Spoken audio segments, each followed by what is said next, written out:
સ્વામિત્રણ જય સોમનાથ. ઓમ નમઃ શિવાય. પ્રિય મિત્રો, તમારો દિવસ શુભ રહે, મંગલમય રહે. શુભકામના. હું બિલીમરાથી જોગીભાઈ વ્યાસ આપ સૌનું આપણી ચોકસમાં પણ હાર્દિક સ્વાગત કરું છું. મિત્રો, આજ રોજ જોઈશું આજનું શુભ પંચાંગ. આજે તારીખ છે 19/12/2025 ને શુક્રવાર. માક્ષરવદ અમાસ તિથિ છે. આજે અમાવસ્યાની વૃદ્ધિ તિથિ છે. દશા અમાસ છે. આજે વાકુલા અમાસ તરીકે પણ આજના દિવસને ઓળખવામાં આવે છે. આજના દિવસે જે લોકો અમાસનો ઉપવાસ વગેરે કરતા હોય એ લોકોએ આજે કરવાનો રહેશે, કારણ કે આવતીકાલે સવારે 7:14 પૂર્ણ થઈ જાય છે અમાસ. એટલા માટે આવતીકાલે પણ અમાસ ગણાય છે, પરંતુ ઓછી ઘડી રહેતી હોય. મતલબ આજે કરશો અમાવસ્યાના દર્શન વગેરે આજે કરવા જવું જોઈએ. તો આજે જે બાળકનો જન્મ થાય છે એની તિથિ ગણાય છે અમાસ. આ અમાસ તિથિ આજે મળસ્કે 5 વાગે શરૂ થાય છે અને આવતીકાલે સવારે 7:14 પૂર્ણ થઈ જાય છે. આજે જે બાળકનો જન્મ થાય છે નક્ષત્ર ગણાય છે જ્યેષ્ઠા નક્ષત્ર. આજે રાત્રે 10:52 પૂર્ણ થઈ જાય છે. એટલે ત્યાં સુધી જે બાળકોને જન્મ થાય એનો મુખ જોવામાં વાંધો નથી, પણ આની બને તેટલી જલ્દી વિધિ કરી લેવી. અમાવસ્યાનો પણ જન્મ ગણાશે અને ઉપરથી જ્યેષ્ઠા નક્ષત્ર છે.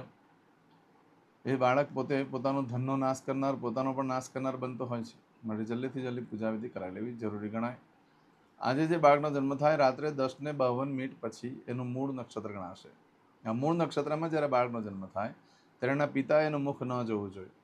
11 દિવસ પછી કાંસાની વાડકીમાં ઘી લેવું અને એમાં એમનું પ્રત્યક્ષ મુખ જોવું, પછી જોઈ શકાય છે.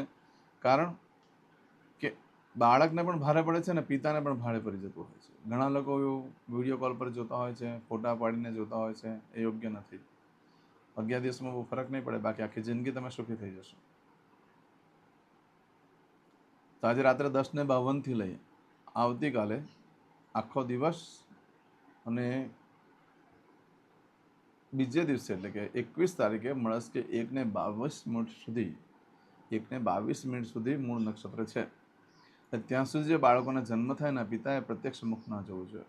બને તેટલી જલ્દી વિધિ કરી લેવી, કારણ કે પહેલા ચરણમાં જન્મ હોય તો પિતાનો નાશ કરનાર બને છે, એવું શાસ્ત્રમાં બતાવ્યું છે. બીજામાં હોય તો માતાનો નાશ કરે. પહેલા બીજા ચરણમાં ન હોય ને ત્રીજા ચરણમાં જન્મ હોય તો માતા પિતા દુઃખી થાય. ચોથા ચરણમાં જન્મ હોય તો આખો પરિવાર દુઃખી થતો હોય છે. અને મામા હાથે કોઈ લેવા દેવા નથી. મૂળ નક્ષત્ર એટલે મૂળ એટલે માતા પિતા, એને ખાસ નડતું હોય છે. આજે જે બાળકનો જન્મ થાય છે એનો યોગ ગણાય છે સૂલ યોગ. આજે બપોરે 3:47 પૂર્ણ થઈ જાય અને ત્યાર પછી જે બાળકનો જન્મ થાય એનો ગંડ યોગ ગણાશે. આજે જે બાળકનો જન્મ થાય છે એનું કરણ ગણાય છે ચતુષ્પાદ કરણ. આજે સાંજે 6:09 પૂર્ણ થઈ જાય અને ત્યાર પછી જે બાળકનો જન્મ થાય એનું નાગકરણ ગણાશે. આજે જે બાળકનો જન્મ થાય છે એની રાશિ ગણાય છે વૃશ્ચિક. વૃશ્ચિક રાશિનો અક્ષર આવે છે ન. અહીંયા વૃશ્ચિક રાશિનો સ્વામી મંગળ છે. પરંતુ મિત્રો આજે રાશિ બદલાઈ જાય છે, ધ્યાન રાખજો. આજે રાત્રે 10:52 સુધીમાં જે બાળકોને જન્મ થાય, સવારથી લઈ રાત્રે 10:52 સુધીમાં જે બાળકોને જન્મ થાય એની રાશિ વૃશ્ચિક ગણાશે. પરંતુ આજે રાત્રે 10:52 પછી જે બાળકનો જન્મ થાય છે એની રાશિ ધન ગણાશે. ધન રાશિનો અક્ષર આવે છે ભવભદ. ધન રાશિનો સ્વામી ગુરુ ગણાય છે. તો આજે રાત્રે 10:52 લઈ 22 તારીખે સવારે 10:60 સુધીમાં જે બાળકોને જન્મ થાય બધાની રાશિ ધન ગણાશે. આ રાશિથી વાર નક્ષત્રો કરવાનું બહુ જ મહત્વ છે મિત્રો. એમાં જેનો જન્મ હોય ચોક્કસ પૂજા વિધિ કરી લેવી, કારણ કે આ તો જ્યેષ્ઠા નક્ષત્ર પણ છે, મૂળ પણ છે, અમાવસ્યા પણ છે, એટલે ઘણું બધું મિક્સ થાય છે. એટલે એના જીવનમાં બહુ જ તકલીફો રહેતી હોય છે. માટે ચોક્કસ પ્રમાણે પૂજા વિધિ કરી લો. આજે જે કોઈ મારા સબસ્ક્રાઇબ મિત્રમાં ઘર પરિવારમાંથી કોઈ પણ સદસ્યની વર્ષગાંઠ છે, મેરેજ એનિવર્સરી છે, બધાને મારી ઘણી ઘણી શુભકામના.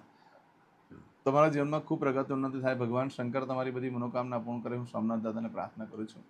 આજના દિવસે સવારે વહેલા ઉઠી આજનું શુકન કરી લો, લાખો વર્ષ તમારું સુંદરથી વ્યતીત થશે. આજે ઘણા લોકોને આજે વર્ષગાંઠ હોય, મેરેજ એનિવર્સરી હોય, પણ નક્ષત્રને એવું સારું નથી હોતું, તો નવા વસ્ત્ર ધારણ ન કરી શકાતું હોય. તમારા લોકોએ આ વિડીયો સાંભળ્યો હોય મારો, તો તેના 2-4 દિવસ પહેલાં સારો દિવસ હોય ત્યારે નવા વસ્ત્ર ધારણ કરી લેવાના. એટલે પછી તમે આજે ધારણ કરો તો કોઈ પ્રોબ્લેમ નથી. જે કોઈ મારા સબસ્ક્રાઇબ મિત્રમાં ઘર પરમાંથી કોઈ પણ સદસ્ય આજે ઇન્ટરવ્યૂ આપવા જઈ રહ્યા છે, નોકરી ધંધા માટે જઈ રહ્યા છે, પરીક્ષા આપવા જઈ રહ્યા છે, યાત્રા પ્રવાસ માટે જઈ રહ્યું છે, આજે કોઈ વિદેશમાં જઈ રહ્યું છે, કોઈનું ઓપરેશન હોય, કોઈની ડિલિવરી હોય, કોઈની સગાઈ, કોઈની છઠ્ઠીની પૂજા હોય, એવા કોઈ પણ કાર્ય તમે કરવા જઈ રહ્યા હોય, તમને ભગવાન સહાયરૂપ બને. સોમનાથ દાદાને પ્રાર્થના કરું છું. આજે ઘરેથી નીકળો છો તો આજનું શુકન કરીને નીકળો, જેથી કરીને કાર્યમાં દિવ્ય સફળતા પ્રાપ્ત થશે. એમ તો આજે શુક્રવાર છે, એટલે ઘરેથી નીકળો છો તો આજના દિવસે ખાસ કરીને માને અને મોટી બહેનને અને માસીને વંદન કરીને નીકળો, અને દેવસ્થાનમાં ભગવાનને પગે લાગીને નીકળવાનું, ભગવાનને પ્રાર્થના કરવાની કે મને મારા કાર્યમાં સફળતા અપાવજો, મારા કાર્યમાં મારી સાથે રહેજો. આટલું કરીને નીકળો. આમ તો આજે શુક્રવાર છે, એટલે આજે પત્નીને બહાર ફરવા લઈ જવું જોઈએ, સારી વસ્તુ ખવડાવવી જોઈએ, કંઈ ગિફ્ટ આપવું જોઈએ. લગ્ન ન થયા તો મોટી બહેન છે, નાની બહેન છે, અથવા મિત્ર ને બહાર ફરવા લઈ જાઓ, સારું ખવડાવો, લક્ષ્મી દેવી પ્રસન્ન થશે. અને આજે નાના ભૂલકાઓને, નાના બાળકોને મીઠી વસ્તુ ખવડાવવાનું બહુ મહત્વ હોય છે. એ લોકોને ખીર છે, ચોકલેટ છે, આઈસ્ક્રીમ છે, એવું ખવડાવો.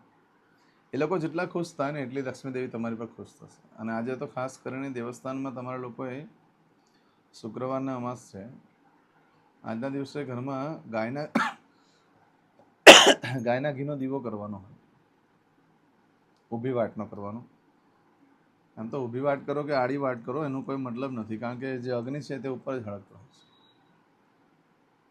દીવો કરવાનો, એક તાંબાનો લોટો મૂકી એની પર કોળીઓ મૂકી દીવો ચાલુ કરો, અને ત્યાં બેસીને રીમ મહાલક્ષ્મી નમઃ જપ કરી લો. ઓછામાં ઓછી 3 માળા કરો, વધારે એકી સંખ્યામાં જેટલી થાય એટલી. આજે શુક્રવારના અમાસ છે, લક્ષ્મી દેવીની પ્રસન્નતા માટે, ઘરમાં સુખ શાંતિ માટે આટલું કરી લો. પછી એ પાણી તુલસી કેનામાં રેડી દેવાનું, દીવો પૂરો થઈ જાય પછી. જયુક્ત પ્રમાણમાં જ ઘી પૂરવાનું, બહુ વધારે પૂરવાની જરૂર નહીં, થોડું ઘી પૂરવાનું તો 3 માળા થઈ જાય. જો ઘી પતવા આવતું હોય તો બીજું રેડી દેવાનું. પછી એ પાણી જે છે તે તુલસી ક્યારામાં રેડી દેવાનું. એનાથી લક્ષ્મી દેવી પ્રસન્ન થાય છે. આજના દિવસે કોપરાનું છીણ, સાકરનો પાવડર મિક્સ કરી પ્રસાદ તરીકે ભગવાનને ધરાવવાનો મહાલક્ષ્મીને, અને પછી ઘરમાં બધાને વેચી, એનાથી પણ ઘણું શુભ ફળ પ્રાપ્ત થાય છે. આજે બ્રાહ્મણને દહીંનું દાન કરવાનું પણ બહુ જ મહત્વ છે. આજે અન્નદાન કરવાનું પણ બહુ મહત્વ છે અમાવસ્યાના કારણે, પણ એની સાથે દહીંનું દાન કરવાનું પણ ઘણું મહત્વ હોય છે. આજના દિવસે કોઈ પણ કાર્ય કરવા માંગો છો તો તેના માટે પણ ચોક્કસ શુભ સમય હોય, જોઈ લઈએ. આજે સવારે 6 થી સવારે 10:30 વાગ્યા સુધીનો સમય શુભ રહેશે. બપોરે 12 થી બપોરે 1:30 સુધીનો સમય શુભ રહેશે. સાંજે 4:30 થી સાંજે 6 વાગ્યા સુધીનો સમય શુભ રહેશે. રાત્રે 9 થી રાત્રે 10:30 વાગ્યા સુધીનો સમય શુભ રહેશે. રાત્રે 12 થી આવતીકાલે મળસ્કે 4:30 સુધીનો સમય પણ શુભ રહેશે. આ સમયગાળા દરમિયાન તમે કોઈ પણ કાર્ય કરશો તો સારી સફળતા મેળવી શકશો. પરંતુ મિત્રો, આજે તો અમાવસ્યા છે અને નક્ષત્ર પણ સારું નથી. આજે તમારું કોઈ વસ્તુ ખોવાઈ જાય, ચોરાઈ જાય તો નહીં મળે. કોઈ પણ વ્યાપાર ધંધો ચાલુ કરવા માટે યોગ્ય દિવસ નથી. આજે અનિવાર્ય સંજોગોમાં કદાચ કરવું પડે તો આજનું શુકન કરીને કરજો, તો સારી સફળતા મળશે. અને છેલ્લે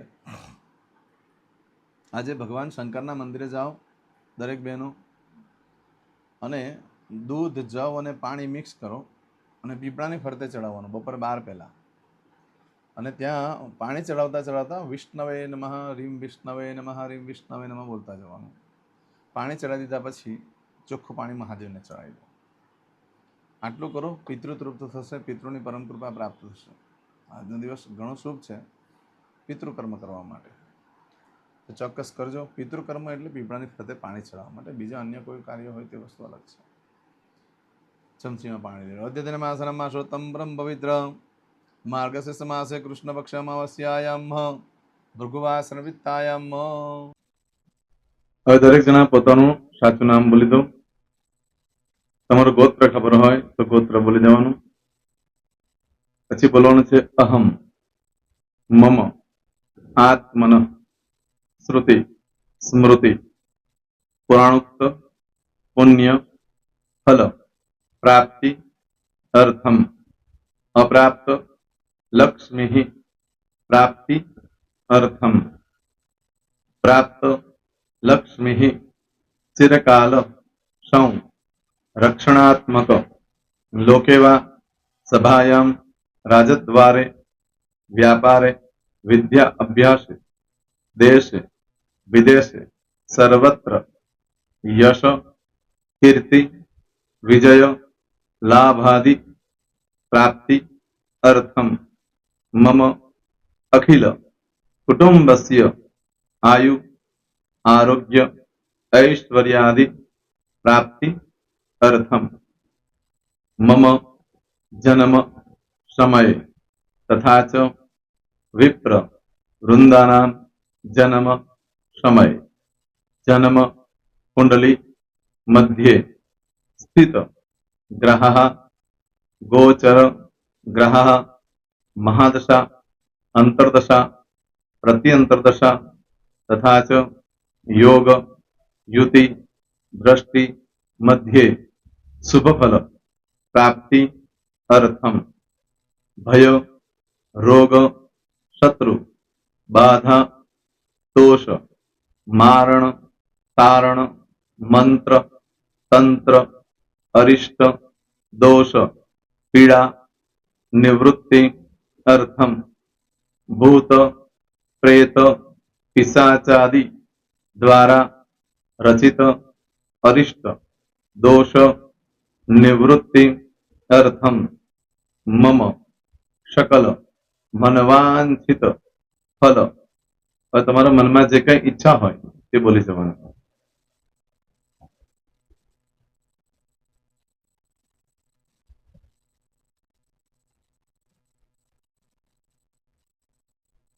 બોલવાનું અનુસારતઃ સકલ મનવાંછિત ફલ પ્રાપ્તિ અર્થમ.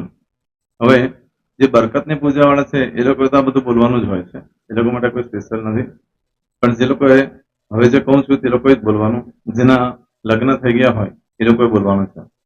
મમ દાંપત્ય જીવન મધ્યે સુખાકારી પ્રાપ્તિ અર્થમ પુત્ર પૌત્રાદિ સંતતિ પ્રાપ્તિ અર્થમ. આ સંતાન પ્રાપ્તિ વાળા માટે પણ આવી જાય છે એમાં. દીર્ઘ આયુ આરોગ્ય ઐશ્વર્યાદિ પ્રાપ્તિ અર્થમ. તથા ચ હવે જેના લગ્ન નથી થયા તે લોકોએ બોલવાનું. મમ જટટી વિવાહ યોગ પ્રાપ્તિ અર્થમ વિવાહ પશ્ચાત દાંપત્ય જીવન મધ્યે સુખાકારી પ્રાપ્તિ અર્થમ. હવે જે લોકોને સંતાન પ્રાપ્તિ નથી, જે લોકોને સંતાન પ્રાપ્તિ છે કરવી છે એ લોકોએ બોલવાનું.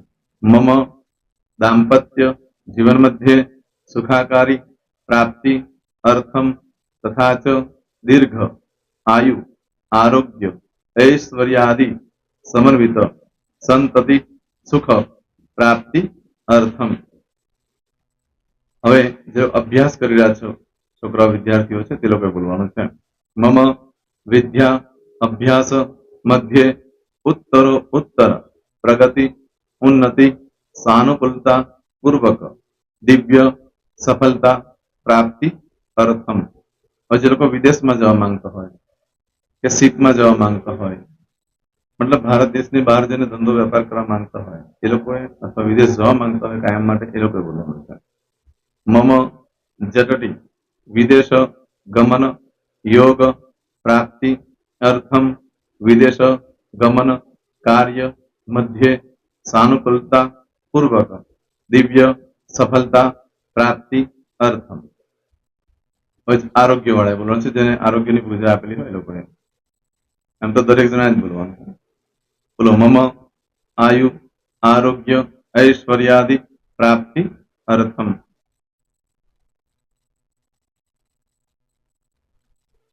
હવે દરેક જણા બોલવાનું. સકલ મનવાંછિત ફલ પ્રાપ્તિ અર્થમ અદ્ય દિને પ્રધાન દેવતાનામ નિત્ય દિન અનુસારતઃ પૂજન અર્ચન કર્મણિ અહમ કરીશ્યે. પાણીવાળી થાળીમાં પાણી મૂકી દેવાનું છે. હવે તમારી બધી પૂજા જે મેં આપેલી છે એ પૂજા થઈ જાય, અથવા તો તમે રોજ પૂજા કરતા છો મારી પાસેથી નથી લઈ ગયા, એ પૂજા થઈ જાય પછી ફરી પાછી ચમચીમાં પાણી લેવાનું. અહીંયા વિડીયોને સ્ટોપ કરી દેવાનું. પૂજા પતે એટલે પાછું આગળનું કરવાનું છે. અહીંયા વિડીયો સ્ટોપ કરી દેવાનું અને પૂજા પતે એટલે બોલવાનું છે. વિષ્ણવે વિષ્ણવે વિષ્ણવે નમો નમઃ વિષ્ણુ સ્મરણા સર્વમ પરિપૂર્ણ અસ્તુ.